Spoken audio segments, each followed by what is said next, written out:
Assalamualaikum warahmatullahi wabarakatuh. Sebelumnya perkenalkan, kami dari kelompok 9 yang beranggotakan saya sendiri, Sari Nur Hasanah, NIM 19211111118, David Agus Widayat, NIM 192111109, dan Eva Fitria, NIM 192111116.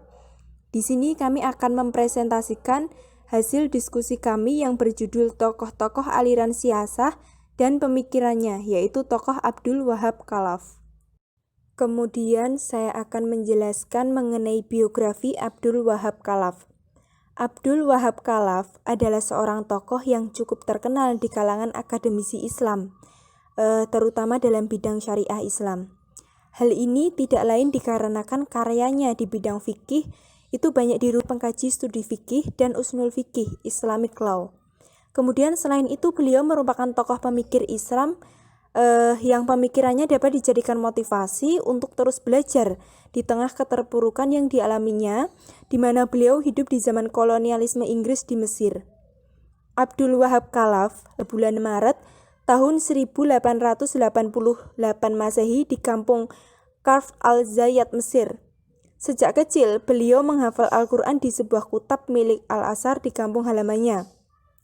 Kemudian, setelah menamatkan hafalan Al-Quran pada tahun 1900, saat beliau usia 12 tahun, ia sudah mampu menghafal Al-Quran 30 juz secara sempurna. Beliau memulai pelajaran di lembaga Al-Azhar dan meneruskan di Sekolah Tinggi Kehakiman Islam di Madrasah Al-Khoda Al-Syar'i, yang juga bernaung di bawah Universitas Al-Azhar. Kemudian beliau pendidikan itu pada tahun 1915. Selepas menjadi alumni pada tahun 1915 itu juga beliau langsung diangkat menjadi pengajar di Sekolah Tinggi Kehakiman Islam tersebut. Nah, ketika terjadi revolusi 1919 di Seantero Mesir, Syekh Abdul Wahab Khalaf itu termasuk ulama yang terlibat aktif dalam revolusi tersebut. Hingga akhirnya beliau berpindah instansi dari pengajar di sekolah tinggi menjadi seorang hakim di Mahkamah Syariah Mesir. Abdul Wahab Khalaf diangkat pertama kali sebagai hakim pada tahun 1920. Lalu beliau diangkat pula menjadi direktur urusan masjid yang berada di bawah Kementerian Wakaf pada tahun 1924. Jabatan itu terus beliau sandang hingga kemudian ditunjuk Inspektur Pengawas Pengadilan Islam pada tahun 1931. Kemudian pada tahun 1934, Abdul Wahab Khalaf diminta oleh pihak Cairo University untuk menjadi guru besar di kampus ternama tersebut. Di sanalah beliau mengabdi hingga akhirnya beliau pensiun pada tahun 1948. Kendati sudah pensiun, Abdul Wahab Khalaf terus mengajar, bahkan di sekitaran tahun 1955 sampai 1956, Abdul Wahab Khalaf tetap mengajar meski harus sambil duduk karena sakit yang tanya. Sepanjang hayatnya, beliau mengunjungi banyak negara-negara Arab untuk mencari dan mempelajari naskah-naskah serta manuskrip lama. Abdul Wahab Khalaf juga dipercaya menjadi dewan pakar di Arabic Language Academy, Mujama' Al-Arabiyah. Beliau sering pula menjadi penceramah di radio dan di televisi Mesir. Dan selama bertahun-tahun, beliau juga rutin mengisi pengajian tafsir di auditorium Darul Hikmah, Kairo. Dalam perjalanan ilmiahnya itu, beliau terlibat kontroversi ilmiah dengan Syekh Ali Abdul Razik tentang politik dan kekuasaan dalam Islam. Seperti diketahui bahwa Syekh Ali Abdul Razik menyatakan bahwa Islam itu tidak mengatur tentang kekuasaan politik, sedangkan Syekh Abdul Wahab Khalaf punya pandangan yang berbeda. Kemudian Abdul Wahab Khalaf itu wafat pada tanggal 19 Januari 1956, yaitu bertepatan dengan tanggal 5 Jumadil Akhir tahun 1357 Hijriah setelah berjuang melawan penyakitnya selama 1 tahun dan dikuburkan di pemakaman Gufair. Yang kedua, saya akan menjelaskan mengenai karya-karya Abdul Wahab Khalaf. Beliau meninggalkan banyak karya tulis yang diwariskan hingga generasi sampai sekarang ini dan menjadi bahan rujukan utama dalam berbagai disiplin ilmu. Di antara karya Abdul Wahab Khalaf yaitu yang pertama Al-Usnul Al-Fiqih, yang kedua Ahkam Al-Ahwal Al-Syakhiyah, yang ketiga Khulasah Al-Tashri' Al-Islami, yang keempat Syarh wa fil Khanuai al-Waqf wa al-Mawarid, yang kelima al-Siyasah al-Syar'iyah, yang keenam al-Suludat al-Salasi fi al-Islam, yang ketujuh Nur min al-Islam. Selain itu, setelah menjadi anggota suatu perkumpulan bahasa Arab, Abdul Wahab membuat kamus tentang Al-Quran yang ia beri nama Mu'jam Al-Quran. Selain buku ini, dituliskannya yang paling terkenal dan terbesar ke berbagai belahan dunia muslim, yaitu buku tentang Usnul Fiqih yang ia beri nama Ilmu Usnul Fiqih. Selain dua buku tersebut, ia melahirkan karya-karya lainnya seperti yang sudah disebutkan di atas, dan diantaranya berupa makalah yang dipublikasikan oleh majalah Qadha Al-Syar'i. Assalamualaikum warahmatullahi wabarakatuh. Perkenalkan, nama saya David Agus Hidayat dengan NIM 19211111109 dari kelas 3D Hukum Ekonomi Syariah. Di sini saya akan melanjutkan materi tentang dari kelas 3D Hukum Ekonomi Syariah. Di sini saya akan melanjutkan materi tentang qawaid usuliyah tasri'iyah dalam bingkai pemikiran Abdul Wahab Khalaf. Sebelum membahas lebih jauh mengenai pemikiran Abdul Wahab tasri'iyah dalam bingkai pemikiran Abdul Wahab Khalaf. Sebelum membahas lebih jauh mengenai pemikiran Abdul Wahab Khalaf, terlebih dahulu di sini akan dibahas terkait seputar apa yang dimaksud dengan qawaid usuliyah tasri'iyah. Frasa ini terdiri dari unsur tiga. Terlebih dahulu di sini akan dibahas terkait seputar apa yang dimaksud dengan qawaid usuliyah tasri'iyah. Frasa ini terdiri dari unsur tiga kata, yaitu qawaid, usuliyah, dan tasri'iyah yang tersusun dalam susunan na'at dan man'ud. Kata qawaid merupakan bentuk plural dari kata yaitu qawaid, usuliyah, dan tasri'iyah yang tersusun dalam susunan na'at dan man'ud. Kata qawaid merupakan bentuk plural dari kata qaidah yang dalam segi etimologi bermakna dasar atau fondasi, baik indrawi ataupun manawi, penyangga alas atau qaidah yang dalam segi etimologi bermakna dasar atau fondasi, baik indrawi ataupun manawi, penyangga alas atau perempuan tua renta. Di dalam buku Ilmu Usul Al-Fiqh, Abdul Wahab Khalaf menjelaskan bahwa qawaid rendah. Di dalam buku Ilmu Usul Al-Fiqh, Abdul Wahab Khalaf menjelaskan bahwa qawaid usuliyah tasri'iyah ini dibuat oleh ulama usul fikih setelah melalui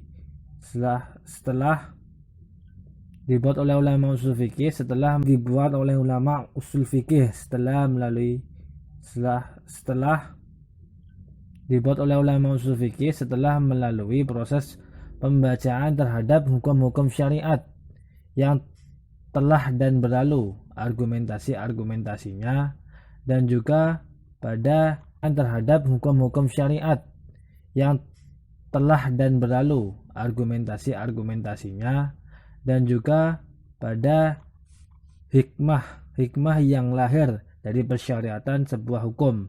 Ada 5 kaidah yang ditawarkan olehnya, yaitu hikmah yang lahir dari persyariatan sebuah hukum.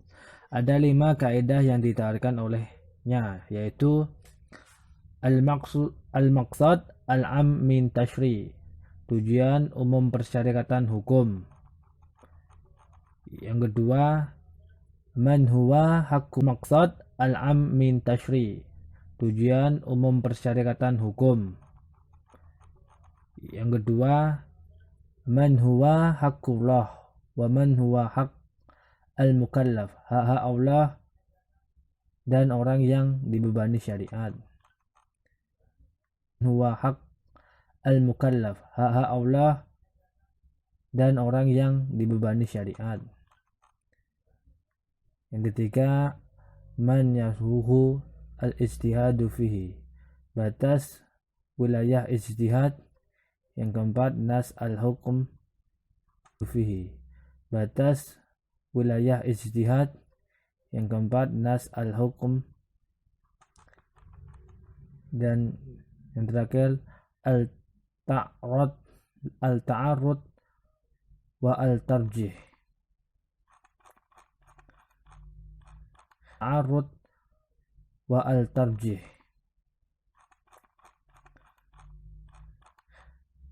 Yang pertama yaitu tentang al-maqsad al-am min al-tashri', tujuan umum bersyariatan hukum.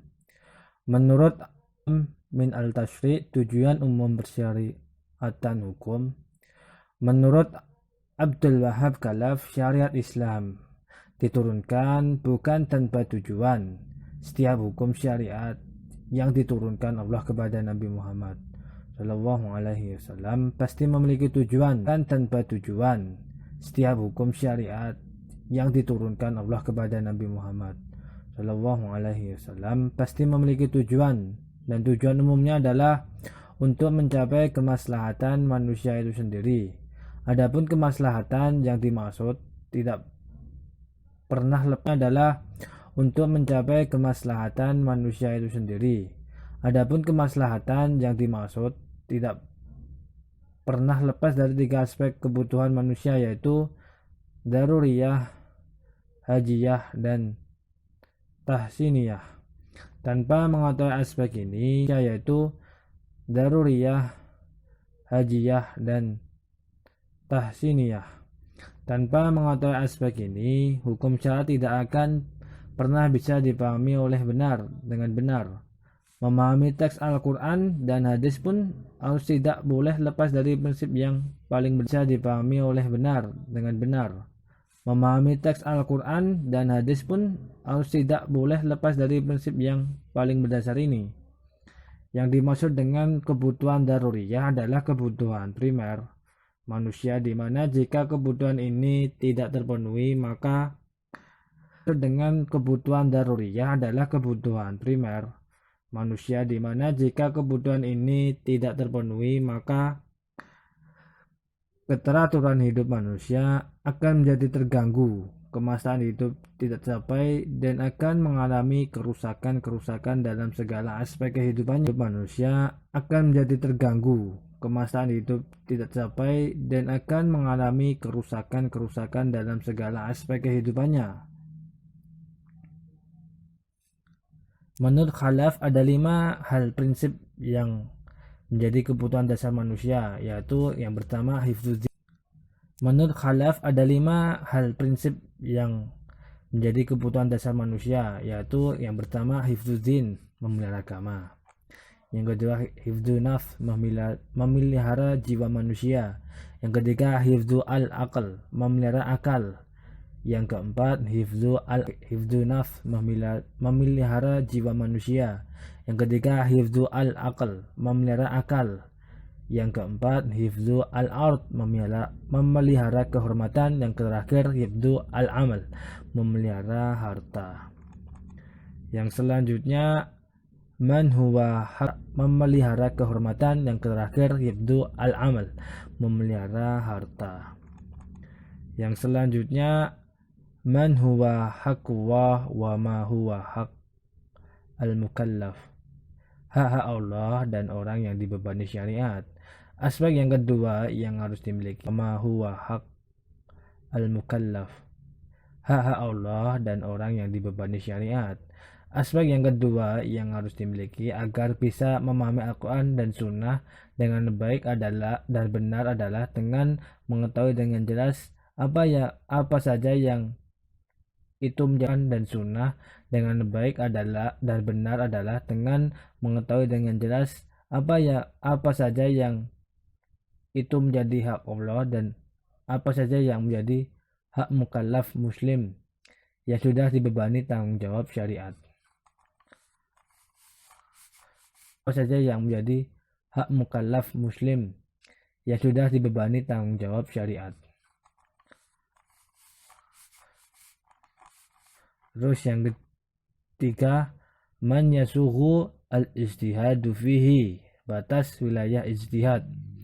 Ijtihad menurut ulama. Yang ketiga, man yasuhu al-ijtihadu fihi, batas wilayah ijtihad. Ijtihad menurut ulama usul fikih dipahami sebagai sebuah upaya yang dilakukan untuk memperoleh hukum syariat melalui dalil-dalil yang terperinci. Dipahami sebagai sebuah upaya yang dilakukan untuk memperoleh hukum syariat melalui dalil-dalil yang terperinci. Dalam pandangan Abdul Wahab Khalaf, aspek yang tidak masuk dalam wilayah ijtihad adalah hukum syariat yang didasarkan oleh dalil. Pandangan Abdul Wahab Khalaf, aspek yang tidak masuk dalam wilayah ijtihad adalah hukum syariat yang didasarkan oleh dalil yang bersifat qati, baik dalam hal dalalah maupun dalam hal wurudnya. Baik dalam hal dalalah maupun dalam hal wurudnya. Yang keempat adalah nas al-hukm. Nas menurut terminologi ulama usul adalah pembatalan hukum syariat. Nas menurut terminologi ulama usul adalah pembatalan hukum syariat dengan dalil yang datang kemudian karena adanya suatu maslahat. Dalam diskursus nas secara umum terbagi ke dalam 3 kelompok besar. Adanya suatu maslahat. Dalam diskursus nas secara umum terbagi ke dalam 3 kelompok besar. Pertama, mereka yang mengaku bahwa nas bisa terjadi dalam Islam, baik berupa nas hukum atau nas bacaan teks.